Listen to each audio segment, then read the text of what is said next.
And welcome back. This is your man Warrior, and this is going to be a relatively quick video. It is just an update video. You guys can get this information yourself if you go to forums.galaxyofheroes.starwarsea. There's a direct link in your game if you go to where you get your news and things like that, and they have a link right to there. But I do want to give this, so if anybody's out there that just doesn't know where to go or doesn't have the time and they just want to get it, that's great. Side note, I want to get some comments and feedback on how you guys like my new videos. Obviously, my content is the same as far as the information that I'm bringing and how I packet it, although visually, I'm doing a whole lot more special effects and things like that. I want to get some feedback as to what effects you guys like, what effects you guys think are kind of hokey, so I don't do those in the future. So if there's anything you like, just let me know in the comments down below what aspects of it you like, because what I want to do is make it more visually compelling when you're watching the videos. So that's why I'm investing so much time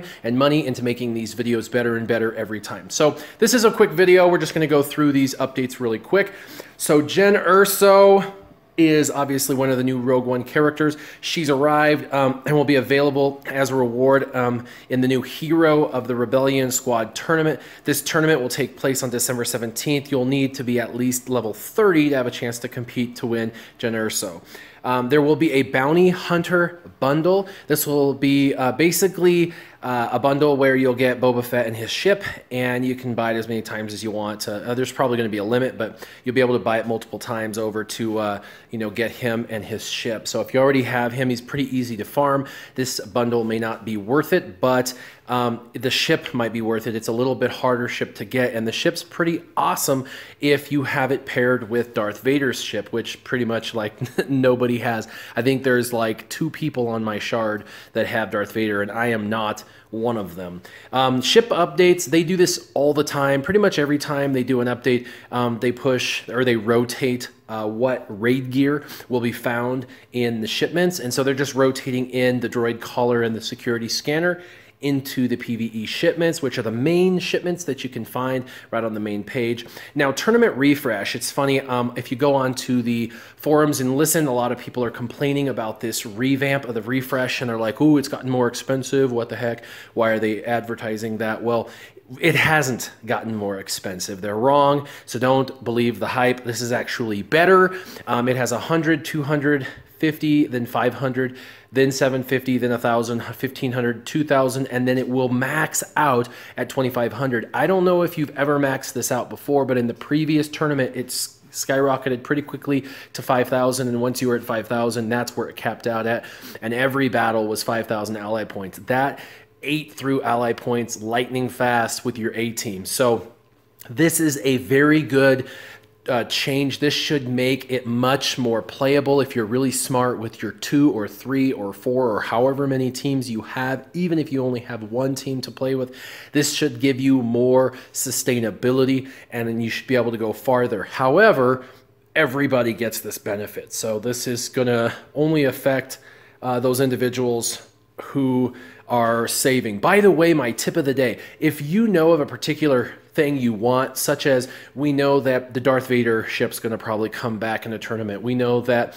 Chirrut's probably going to come back in a tournament. We know that Jyn Erso's in a tournament. You might want to skip a particular tournament that you're less excited about and save your ally points so that way you can overload on another tournament and do better and unlock the character that you're looking for. I don't think you're going to be able to participate in every single tournament and unlock absolutely everything unless you have a ridiculous sum of ally points to start. I blow through my ally points every single battle, and I don't unlock everything every time.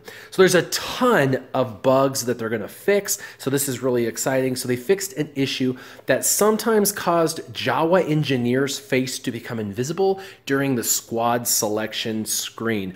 That's really funny. I actually wish they would have kept it the same. I wish I could have seen that bug, but it is what it is. They're fixing it. They're also going to fix the issue where bonus moves would attempt to call the dazed or the stunned units to assist. I thought that had been fixed in a previous update, but it sounds like it's still occurring, and so it looks like they're trying to fix that which is kind of a big deal when they're fixing a major mechanic within the game that affects all characters. It's a much bigger deal having to work through that. So I really appreciate their hard work at Capital Games to try to fix these things. General Kenobi's a special ability, I'm not going to even try to pronounce Sorso. I'm sure I messed that up, Sorso. But anyway, it will no longer trigger while he's defeated.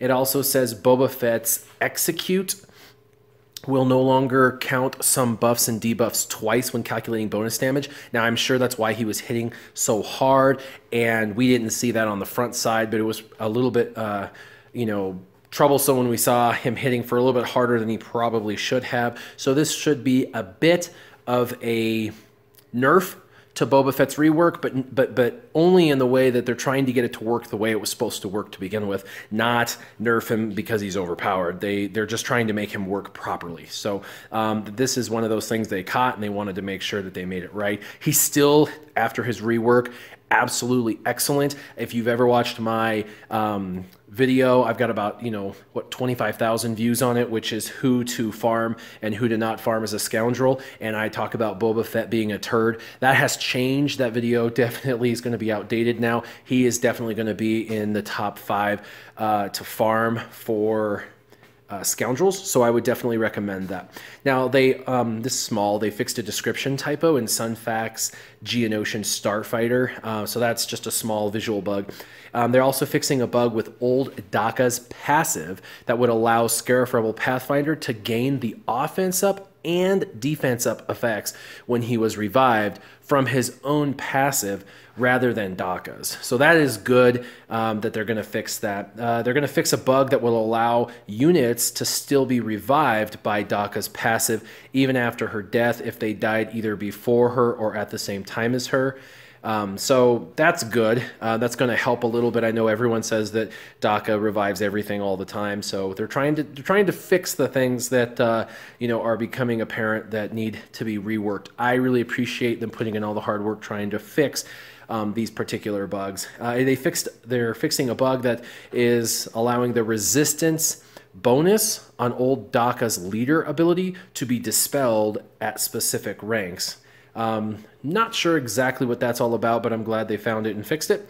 They also fixed, these are Turkish translation fixes with Daka's abilities and the translation for scoundrels. Those are both just basically verbiage fixes.